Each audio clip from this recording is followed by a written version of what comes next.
আসসালামু আলাইকুম প্রিয় দর্শক।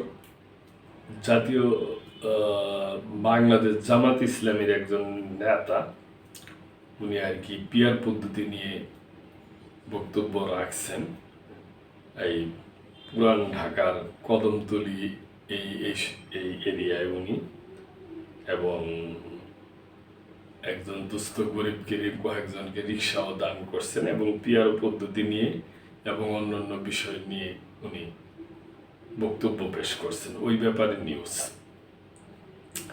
জাতীয় নির্বাচনকে অর্থবহ করতে পিয়ার পদ্ধতির বিকল্প নেই। নুরুল ইসলাম বুলবুল বলেন, মার্কা দেখে নয়, জনগণ এবার দলীয় কর্মকাণ্ড মূল্যায়ন করে ভোট দিবে। জাতীয় নির্বাচনকে অর্থবহ করতে হলে পিয়ার পদ্ধতির বিকল্প নেই উল্লেখ করে বাংলাদেশ জামায়াতে ইসলামীর কেন্দ্রীয় নির্বাহী পরিষদ সদস্য ও ঢাকা মহানগরী দক্ষিণের মোহাম্মদ নুরুল ইসলাম বুলবুল বলেন, মার্কা দেখে নয়, জনগণ এবার দলীয় কর্মকাণ্ড মূল্যায়ন করে ভোট দেবে।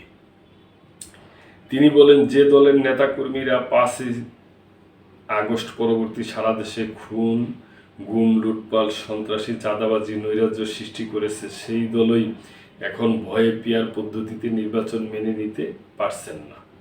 কারণ তারা জানে পিয়ার পদ্ধতিতে ভোট হলে কেন্দ্র দখল করা যাবে না, ভোট চুরি করা যাবে না, আর অস্ত্রের মহড়া দেওয়া যাবে না। তারা চাচ্ছে পুরনো ব্যবস্থায় নির্বাচন হলে কোনো মতে অস্ত্রের মহড়া দিয়ে কেন্দ্র দখলের মাধ্যমে ভোট চুরি করে যদি এক ভোটও বেশি আদায় করা যায় তাহলে বিজয় নিশ্চিত হয়ে যাবে।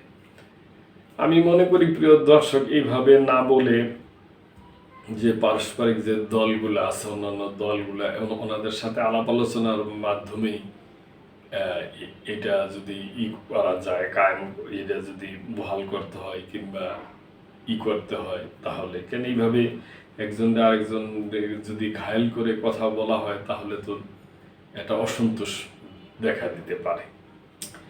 জাতি যাদের নেতৃত্বে ফেসিবাদ মুক্ত নতুন বাংলাদেশ পেয়েছে, সেই তরুণ সমাজ দেশবাসীকে সাথে নিয়ে ভোট কেন্দ্রে পাহারা দিবে। পিয়ার পদ্ধতির নির্বাচনের মাধ্যমে প্রতিটি ভোটের হিসাব বুঝে নিবে। এক ভোটের ব্যবধানে লাখ লাখ ভোট নষ্ট হয়ে যাওয়ার পদ্ধতি বাতিল করতেই হবে বলেন তিনি।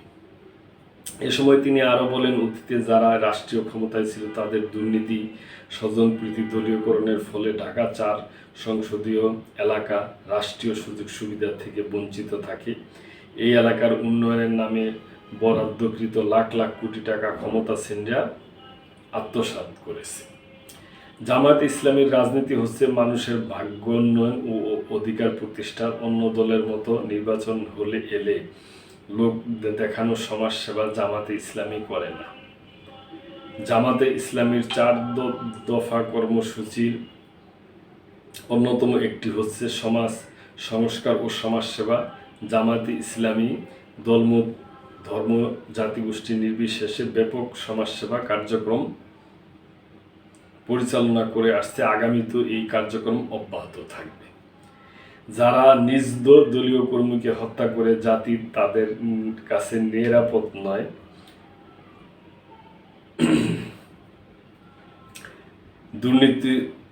দুর্নীতিগ্রস্ত নেতৃত্ব মুখে নীতিবাক্য বলল দেশ তাদের হাতে নিরাপদ নয়। এরা সুযোগ সন্ধানী, সুযোগের অপেক্ষায় রয়েছে।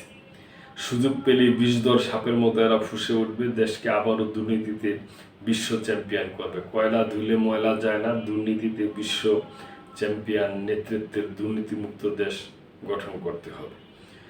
দুর্নীতি, সন্ত্রাস, চাঁদামুক্ত একটি সুখী সমৃদ্ধ মানবিক কল্যাণ রাষ্ট্র গঠনে জামাত ইসলামীর নেতৃত্বে এগিয়ে আসতে তিনি দেশবাসীর প্রতি আহ্বান জানান। তিনি বলেন, ঢাকার 4 সংসদীয় এলাকার সচেতন জনগণ যদি সুযোগ দেয় তবে এই এলাকার বাসিন্দাদের সুবিধার্থে শিক্ষা, স্বাস্থ্য ও নাগরিক সেবা সহ সার্বিক উন্নয়নে ভূমিকা রাখবেন। ঢাকা 4 সংসদীয় এলাকাকে মাদক ও সন্ত্রাস, চাঁদামুক্ত করে শান্তির নীড় হিসেবে গড়ে তুলতে তিনি একটিবারের জন্য স্থানীয়দের কাছে সুযোগ চান।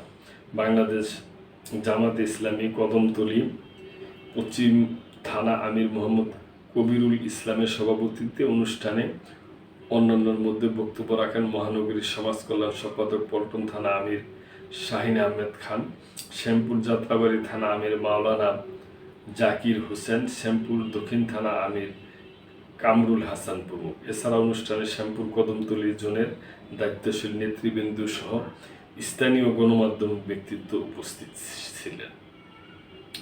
তো প্রিয় দর্শক, আমার ওই একটাই কথা আমি বলতে চাই যে কাউকে অন্য দলকে ঘায়েল করে কথা বললাম অসন্তোষ সৃষ্টি করার ঠিক হবে না। পিয়ার পদ্ধতি হোক কিংবা সচরাচর যেই পদ্ধতি হয়ে আসছে যেইটি হোক, এটা আলাপ আলোচনার মাধ্যমে এটা করতে হবে এবং যেটা জনগণের জন্য দেশের জন্য ভালো হয় তাই করতে হবে। আমরা আশা করি এবং আমরা আশা করি দলগুলো তাই করবে ইনশাল্লাহ। তো প্রিয় দর্শক, এই ব্যাপারে আপনাদের যদি কোনো সুচিন্তিত মন্তব্য থাকে অবশ্যই কমেন্ট করবেন এবং সাবস্ক্রাইব করে আমাদের পাশেই থাকবেন। আল্লাহ হাফেজ।